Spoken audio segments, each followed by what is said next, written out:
Hi guys ఇప్పుడే జీ5లో beauty movie చూసాననమాట. అసలు first చూడకూడదు అనుకున్నాను కానీ టైం పాస్ అవ్వకపోతే ఒకసారి ఓపెన్ చేసి చూశాను. And it was surprisingly good. Movie అయితే బాగుంది, కొంచెం బాగానే ఎంగేజ్ చేసింది. అండ్ ఇనఫ్ టైం పాస్ అయితే ఇచ్చింది నాకు. యాక్టర్స్ అయితే అసలు డామ్ గుడ్.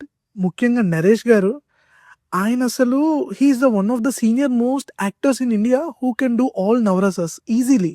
అన్ని ఎమోషన్స్ బాగా పండిస్తారు. ఏదర్ నవ్వు కానీ ఎమోషన్స్ కానీ, ఎస్పెషల్లీ ఎమోషనల్ ఫిలిమ్స్. అండ్ మన వాసుకి గారి గురించి అయితే చెప్పాల్సిన అవసరం లేదు. Her second innings were too good. మొన్న రీసెంట్గా వచ్చిన సుందరకాండ కానీ, ఆ 90s కానీ, she such a homely character అసలు. నైస్. అండ్ మూవీలో హీరో విషయానికి వచ్చేసరికి మన అంకిత్ కొయ్య, ఈయన హీఈస్ గుడ్ ప్రొవెన్ యాక్టర్. అప్పుడెప్పుడో జోహార్ నుంచి చూస్తున్నాను. ఇప్పుడు కూడా రీసెంట్గా వచ్చిన ఆయి కానీ అండ్ ఈ మూవీలో కూడా బాగా చేశారు. అండ్ మూవీలో హీరోయిన్ క్యారెక్టర్ వచ్చేసరికి ఒక నిబ్బి క్యారెక్టర్ అండి. గొప్ప ఇరిటేషన్ తెప్పిస్తుంది. అసలు పేరెంట్స్ని ఎంత ఇబ్బంది పడుద్ది, ఆ బాయ్ ఫ్రెండ్ ఎంత ఇబ్బంది పెట్టుద్ది.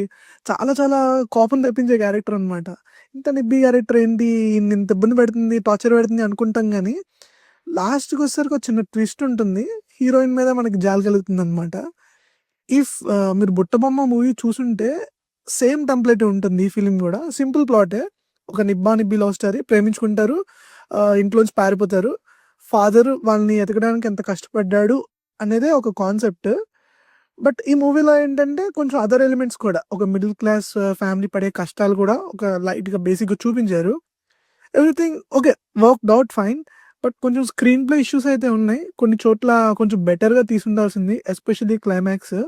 ఆ క్లైమాక్స్ కొంచెం ఇంప్రూవ్ చేసి ఉండాల్సింది. తలుచుకుంటే ఈ స్టోరీ డెప్త్కి బాగా చేయొచ్చు. అండ్ ఇదేం కొత్త మూవీ ఏం కాదు, ఐ మీన్ కొత్త స్టోరీ ఏం కాదు, మన రెగ్యులర్గా మన లైఫ్లో చూసేదే. బట్ వీళ్ళు కొంచెం బాగా ప్రజెంట్ చేశారు అంతే. ఓకే, మీకు కనుక ఒక టైం పాస్ మూవీ కావాలనుకుంటే ఒకసారి చూడండి. ఫ్యామిలీతో అయితే రికమెండెడ్ కాదు. కొంచెం సీన్స్ ఇబ్బంది కలిగించే ఉన్నాయి అటు ఇటు. అదొకటి మినహాయిస్తే మీరు ఒకసారి ఫ్యామిలీతో కూడా ట్రై చేయొచ్చు. ఓకే, చూసి ఎలా ఉందో చెప్పండి.